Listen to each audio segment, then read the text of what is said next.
Maligayang pagbabalik sa Filipino Movie Recap. Ikukwento ko sa inyo ang isang action fantasy film na pinamagatang Ninja Assassin. Now sit back and enjoy the movie. Nagsimula ang pelikula sa isang tattoo shop na pag-aari ng isang matandang lalaki. Nagtatrabaho siya para sa isang gangster nang ang isa sa mga miyembro ay nagdala ng isang envelope na puno ng itim na buhangin. Hindi alam ng mga gangster kung ano ang ibig sabihin nito, ngunit ang matanda ay natigilan sa labis na pagkagulat. Ipinahayag niya na ang itim na buhangin ay nagpapahiwatig ng pagdating ng walang awa at kinatatakutang ninja sa mundo. Matagal na niyang nakaharap ang mga ito at meron ng karanasan kung gaano sila kapanganib. Nang tinawag siyang duwag ng mga gangster, ipinakita niya sa kanila ang isang malaking peklat sa kanyang dibdib na sanhi ng pag-atake ng ninja. Ipinanganak siya na nasa kanang bahagi ang kanyang puso na siyang tanging dahilan kung bakit pa rin siya nabubuhay hanggang sa ngayon. Sa pagkabigla ng lahat, biglang nahiwa ang ulo ng isang lalaki at kumalat ang dugo sa buong silid.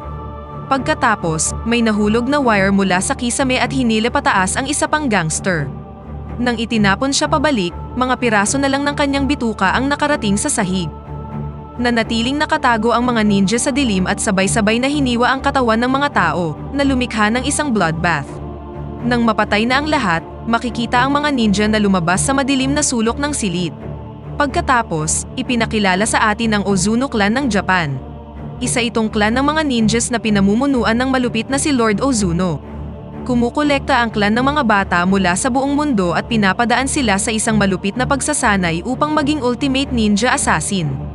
Sikat ang clan nila sa mga world leaders at ang sinumang makapagbibigay ng 100 libra ng ginto sa angkan ay maaaring umarkila sa kanilang mga assassin at tiyakin ang pagkamatay ng taong gusto nilang puntiryahin.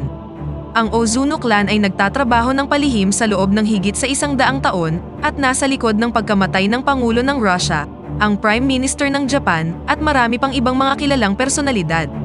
Sa isa sa mga session, ipinakilala ni Lord Ozuno sa ibang miyembro ng grupo ang isang bagong bata na nagngangalang Raizo. Iniwan siya ng kanyang mga magulang at dinala sa clan ng pinuno. May nagsasabi kay Ozuno na si Raizo ang magiging pinuno ng angkan kapag namatay na siya.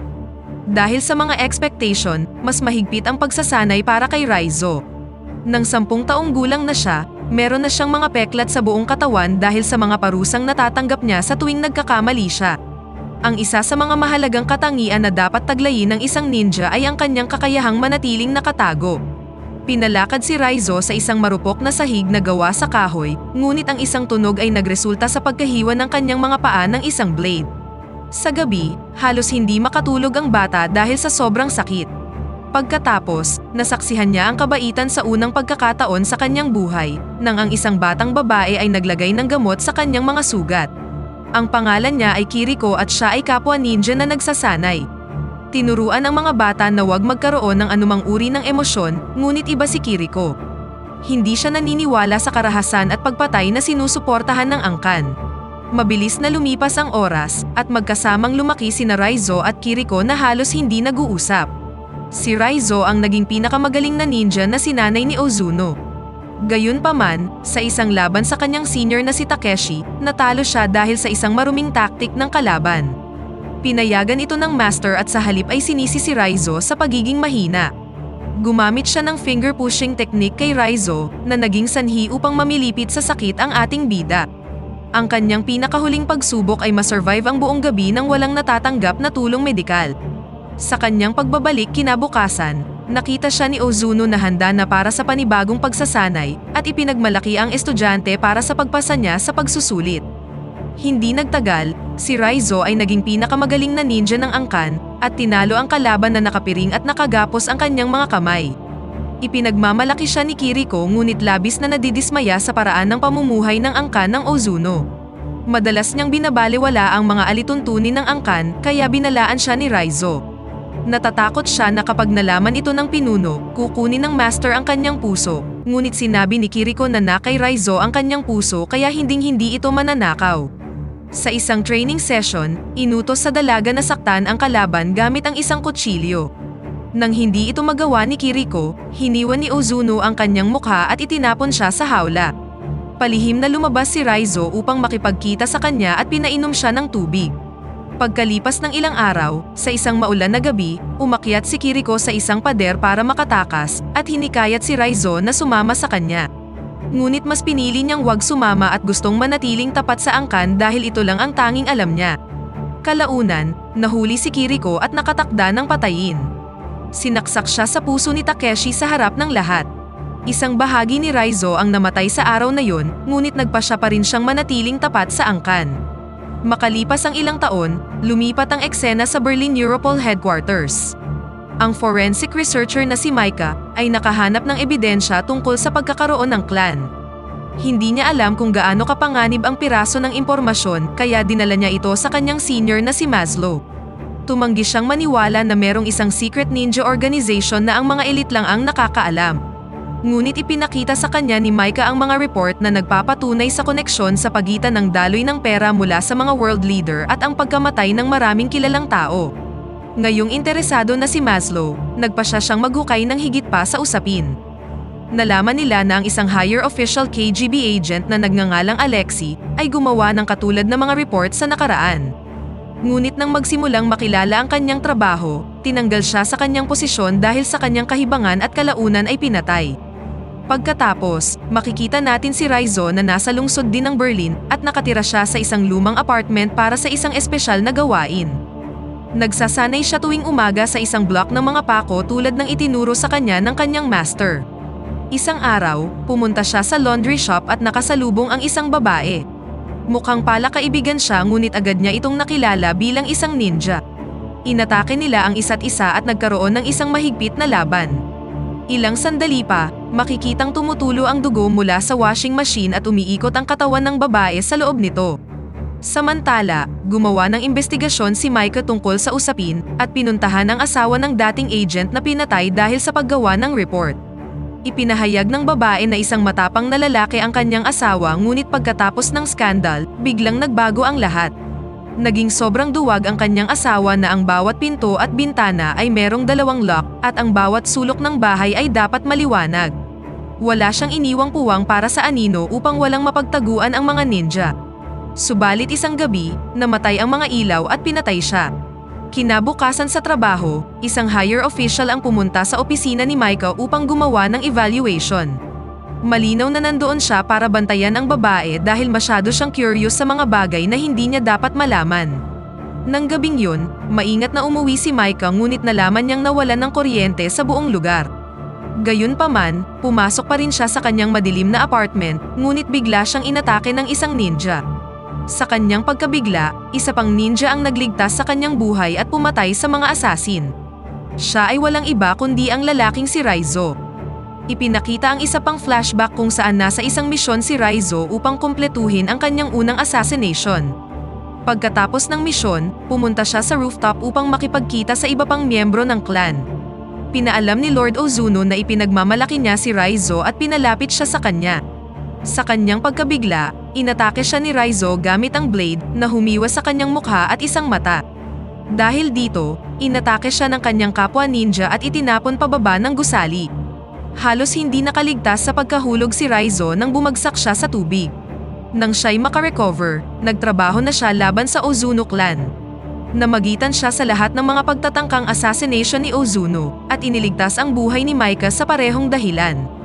Nagmaneho sila papunta sa isang hotel at nagpalit ng damit dahil gumagamit ang mga ninja ng special smelling technique upang mahanap sila. Kasunod nito, tinawagan niya si Maslow at sinabing kasama niya si Raizo. Ngunit inutusan si Maslow na hulihin si Raizo sa sandaling makita niya ito. Alam niyang hindi si Raizo ang kanilang pangunahing kalaban ngunit kailangan niyang sundin ang utos para sa kanyang sariling buhay. Kaya naman, nang magkita ang tatlo upang pag-usapan ang sunod na hakbang sa plano, pinaligiran si Raizo ng mga pulis at inaresto siya. Dinala siya sa isang hideout at ikinadena sa isang kulungan. Nalaman ni Micah na inaresto siya ni Maslow dahil lang sa isang utos, ngunit tumanggi siyang pakawalan si Raizo dahil alam niyang ligtas siya sa kulungan. Kinagabihan, pumunta si Micah kay Raizo at inalok siya ng tubig. Sinamantala ni Raizo ang pagkakataon para ipaalam na anumang segundo ay darating na ang mga asasin. Sinubukang balaan ni Micah si Maslow ngunit huli na ang lahat. Namatay ang mga ilaw at lumabas ang napakaraming ninja sa dilim. Kahit merong pinaka-advanced na sandata, napatunayang walang binatbat ang mga sundalo laban sa mga mabibilis na ninja. Nagmamadaling binuksan ni Micah ang chain sa mga kamay ni Raizo bago pa siya mapatay ng isang assassin. Nilabanan niya ang mga ninja at inutusan si Micah na tumakas na sa lugar dahil hindi niya kayang iligtas silang dalawa. Si Raizo ang pinakamahusay na mag-aaral na meron ang Ozuno clan, gayunpaman, mahirap para sa kanya na labanan ng isang grupo ng mga ninja. Sa huli, siya at si Takeshi ay napunta sa kalsada. Kinuha ni Takeshi ang kanyang espada para wakasan na ang buhay ni Raizo, ngunit dumating si Micah sa tamang oras at binunggo siya ng kanyang sasakyan. Pagkatapos, dinala niya si Raizo sa isang hotel. Kahit malubha siyang nasugatan, tumanggi si Raizo na pumunta sa doktor. Umupo si Micah sa tabi ng lalaki upang humingi ng paumanhin dahil wala siyang naitulong at nagpasalamat para sa pagligtas niya ng kanyang buhay. Pagkatapos nito, kinuha niya ang isang tracking device na nagsasabi kay Maslow ng kanilang lokasyon. Ngunit bago pa dumating ang mga pulis, bigla na lang lumitaw ang mga assassin at dinukot si Raizo. Pagdating ng mga pulis, si Micah na lamang ang nakita nila na nakaupo sa isang sofa. Sinabi niya sa kanila na dinukot si Raizo 10 minuto na ang nakakalipas. Nang makabalik sa base ng angkan, iniharap si Raizo kay Lord Ozuno. Binigyan siya ng matanda ng huling pagkakataon para humingi ng tawad, ngunit tumanggi si Raizo. Galit na galit si Ozuno dahil naniwala siya dati kay Raizo at inakalang siya ang papalit sa kanyang pwesto bilang master ng clan. Pinatayo niya si Raizo sa parehong lugar kung saan pinatay si Kiriko. Pagkatapos, pinatamaan si Raizo gamit ang finger-pushing technique ng 3 beses. Habang ang karamihan sa mga tao ay namatay ng tinamaan ng teknik na ito, si Raizo ay nagsuka lang ng dugo. Kasabay nito, isinuka niya din ang isang tracking device. Bago pa ito makita ng mga ninja, si Micah kasama ang isang buong puwersa ng pulisya ay pumasok na sa lugar at nagdulot ng kaguluhan. Maraming ninja ang napatay gamit ang mga pampasabog, kaya ang pagtago sa dilim at anino ay hindi nagagana. Sa gitna ng labanan, nakaharap ni Raizo ang senior na si Takeshi at kanyang mga tauhan. Kahit hindi patas ang laban, napatay niya ang lahat ng mga ninja at hinintay na umatake si Takeshi. Naglaban ang dalawa gamit ang kanilang buong lakas at si Raizo ang nanalo sa huli. Ngayon, ang tanging taong dapat harapin ni Raizo ay ang kanyang dating master na si Ozuno. Natagpuan niya ang matanda sa loob ng isang silid na nakaupo ng mahinahon habang ang mga tao ay namamatay sa labas. Pinatunayan ng master ang kanyang galing sa pamamagitan ng pagkawala sa hangin at paglabas sa anino sa likod ni Raizo. Gamit ang isang pagtulak, pinalipad niya si Raizo sa kabilang silid. Pareho silang naglabas ng kanilang mga espada na humantong sa isang mabangis na sword fight. Binigyan siya ni Ozuno ng isa pang pagkakataon para humingi ng tawad at sinabing siya ang ama ni Raizo. Ngunit tumugon si Raizo na hindi siya anak ng sino man at sa oras na mapatay niya si Ozuno, ito ang magiging simula ng kanyang malayang buhay. Nang masabi ito, tumalon ang dalawa sa isa't isa ngunit muling nawala si Ozuno. Biglang pumasok si Micah sa silid upang tulungan si Raizo. Gayunpaman, muling lumitaw si Ozuno mula sa mga anino at sinaksak si Micah gamit ang espada.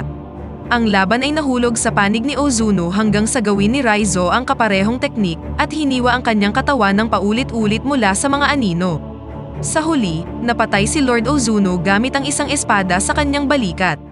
Pagkatapos ng laban, inilabas ni Raizo si Micah at lumapit ang mga paramedic upang tulungan ang dalaga. Lumalabas na ipinanganak din si Micah na nasa kanang bahagi ang kanyang puso at ang ibig sabihin nito ay mabubuhay siya. Sa huling eksena, umakyat si Raizo sa bakod ng academy, gaya ng dating gustong ipagawa ni Kiriko sa kanya, at dito na nagtatapos ang pelikula. Pakipindot naman ang like button kung nagustuhan mo ang pelikula at kung hindi naman, pindutin mo ng 2 beses ang dislike button para lang makasiguro.